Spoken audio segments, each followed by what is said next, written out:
video is about the class 10th history chapter 1 and the topic is the French Revolution and the idea of the nation।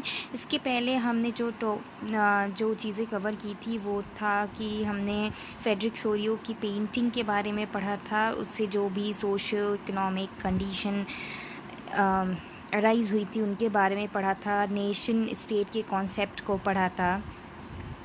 अब ये है video number 2 first chapter का और इसमें हम पढ़ेंगे the French revolution and the idea of the nation.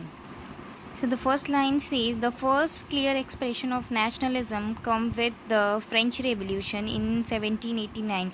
यानी कि जो फर्स्ट आइडिया था नेशनलिज्म का ये कहाँ से अराइज़ हुआ था, जो फ्रेंच रेवोल्यूशन हुआ था 1789 में उसके साथ साथ अराइज़ हुआ था।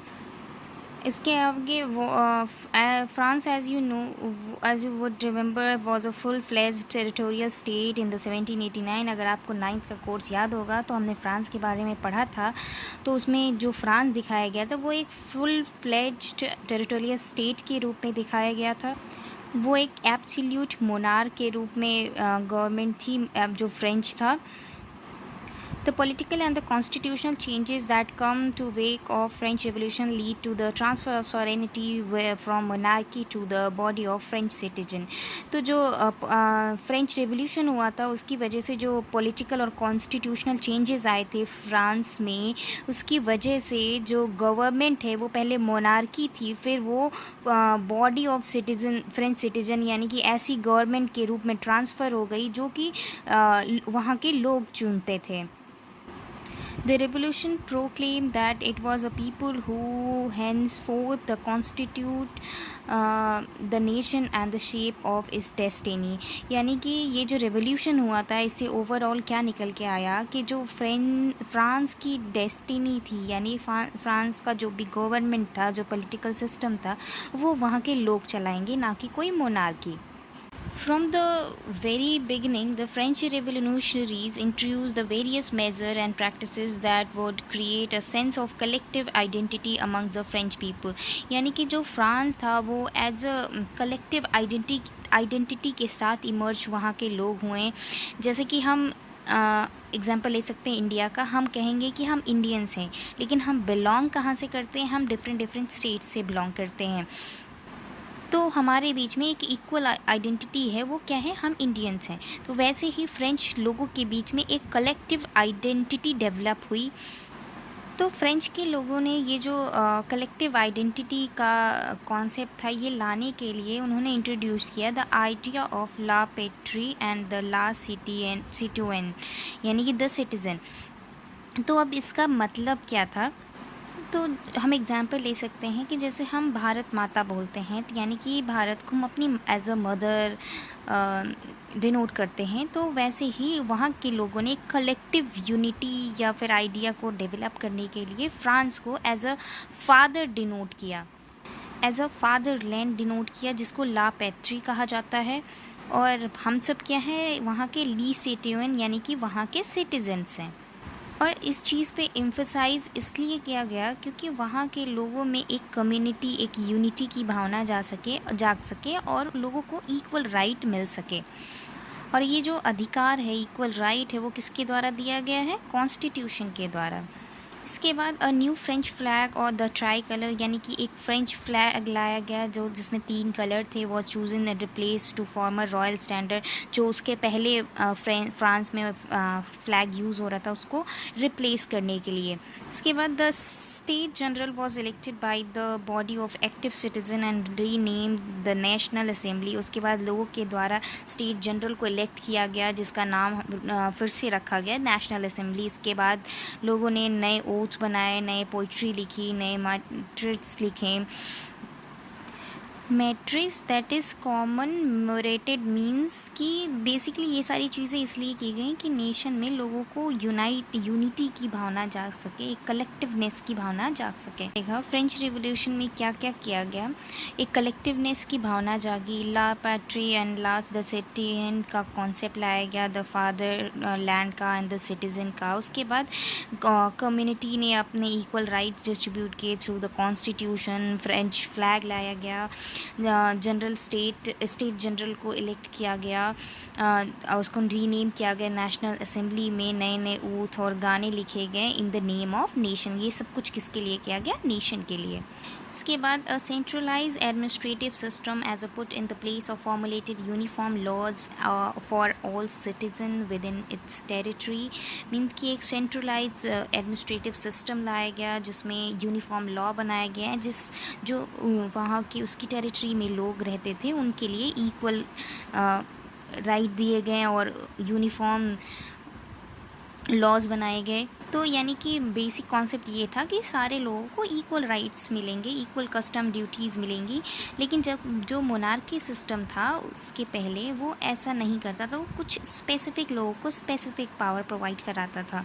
तो बेसिकली ये सारी चीज़ें किस लिए की गई? ताकि उनमें यूनिफॉर्म सिस्टम और या फिर यूनिटी कलेक्टिवनेस की भावना जा सके। इसके बाद internal custom duties are due पर अबोलिस्ड। जो एक प्लेस से दूसरी प्लेस पे जाने के लिए फ्रांस के अंदर ही जो कस्टम ड्यूटी लगाई गई थी मोनार्की गवर्नमेंट के द्वारा, उनको हटाई गई। और इसके बाद uniform system of weight and measure were adopted. एक यूनिफॉर्म सिस्टम को लाया गया। Regional dialect were discourage and French as it was spoken and written in Paris become the common language for the। जो रीजनल डायलेक्ट थे उनको discourage किया गया और जो स्पेसिफिक फ्रेंच लैंग्वेज था पेरिस में लिखने जाने वाला, उसको क्या किया गया? इनकरेज किया गया। वो एक कॉमन लैंग्वेज बन गया नेशन का। एक क्वेश्चन बन सकता है कि फ्रांस में एक कलेक्टिवनेस की भावना लाने के लिए क्या क्या किया गया। तो ये सारे पॉइंट्स मैंने मार्क कर दिए हैं। The idea of la patrie यानी कि फादरलैंड और द सिटीज़न का कॉन्सेप्ट लाया गया। द न्यू फ्रेंच फ्लैग लाया गया। General state was elected and the next point is new oath and songs were created। the centralized administrative system लाया गया जिसमें यूनिफॉर्म लॉ थे। इंटरनल कस्टम ड्यूटीज़ को अबॉलिश किया गया और एक कॉमन लैंग्वेज फ्रेंच लैंग्वेज को प्रमोट किया गया। The revolutionaries further declared that it was a mission and destiny of the French nation to liberate the people of Europe from despotism and other word to help the people of Europe to become nation। यानी कि जो French revolution करवाने में help कर रहे थे, जो revolutionary people थे, उन्होंने ये एक डिक्लेरेशन जारी किया, यानी कि एक मिशन बनाया कि जो जितने भी यूरोप के अदर कंट्रीज़ थे जो कि राजतंत्र नहीं थे, यानी कि जो अपने आप को नेशन स्टेट नहीं मानते थे या फिर उनको नहीं माना जाता था, तो जो रेवोल्यूशन थे उन्होंने फ्रांस के लोगों को ये बोला कि ये उनकी डेस्टिनी है कि वो यूरोप के अदर जो नेशन हैं उनको नेशन स्टेट बनने में हेल्प करेंगे।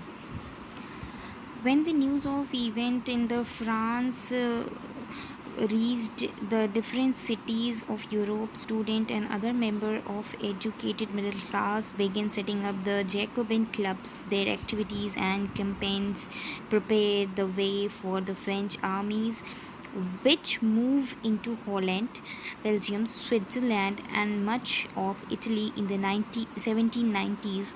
With the outbreak of a revolutionary war, the French army began to carry the idea of nationalism abroad। Nationalism का जो आइडिया है जो फ्रांस से और अदर सिटीज़ यूरोप की में फैलने लगा, तो जो स्टूडेंट थे या फिर एजुकेटेड पीपल थे, मिडिल क्लास के लोग थे, उन्होंने अपना एक जैकोबिन क्लब बनाना शुरू कर दिया। अब जैकोबिन क्लब क्या होता है वो हम आगे पढ़ेंगे।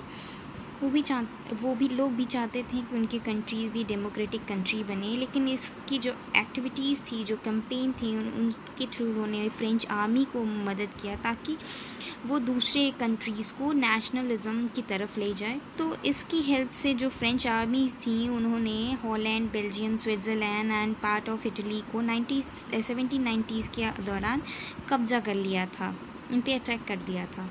उसके बाद जो फ्रेंच आर्मी थी उन्होंने जो नेशनलिज़म का कॉन्सेप्ट था, जो आइडिया था, वो यूरोप के अदर सिटीज़, अदर कंट्रीज़ में पहुंचाना शुरू कर दिया। उसके बाद एक यूरोप का मैप दिखाया गया है और ये मैप है वियना की जो संधि हुई थी, जो समिट हुआ था, उसके आसपास का टाइम पीरियड यहाँ पे दिखाने की कोशिश की गई है। उसके बाद हम देखेंगे ये जो मैप है वो नेपोलियन के टाइम पीरियड का भी दिखाया गया है, जब नेपोलियन का टाइम पीरियड था, तो उसी के बारे में आगे दिया हुआ है। तो नेपोलियन के बारे में आपने 9th क्लास में पढ़ा होगा, तो हम ज़्यादा डेप्थ में नहीं जाएंगे, बस मैं थोड़ा सा इंट्रोडक्शन कर देती हूँ ब्रीफ में।